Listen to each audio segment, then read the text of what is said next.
If I want to get into wholesaling real estate for under $100, here's step-by-step exactly what I would do. Step number one, I would be trying to wholesale in the state that I live in the neighborhood, in the area that I live in. I would either get in my car, bike, walk, rollerblades, skateboard, whatever you can do, and I'd go do what's called driving for dollars, which is where you go find rundown houses. I would then travel around until I could stack up 1,000 properties. It's going to be time consuming, but these are going to be awesome leads. With this, I would simply either get a notepad and write them down by hand, but to make it more organized, I'd recommend using Google Sheets either on your phone, iPad, or anything like that. But if you don't have that, using a notepad is fine. I would then take those 1,000, and here's where the $100 comes in. I would take those 1,000 and submit them over to Sniper Skip, and I would spend $100 on skip tracing, and I would use Sniper Skip because it's the highest quality data. That would then produce 1,000 people that I can sit, cold call, and text.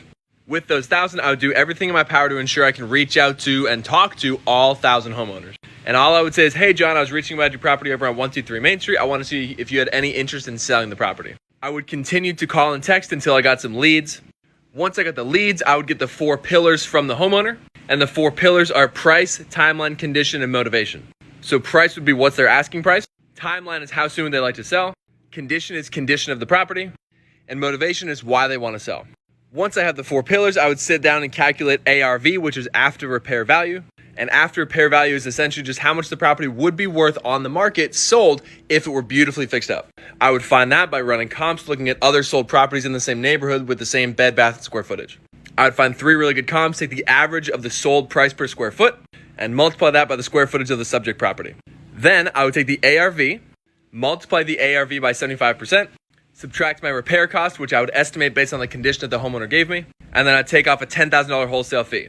That number is now what's called my MAO, or my max allowable offer. When I go to actually make the offer to the homeowner, I would hit them with my anchor offer, which would be $20,000 to $30,000 less than my MAO. That allows you to have wiggle room and be able to negotiate with the homeowner.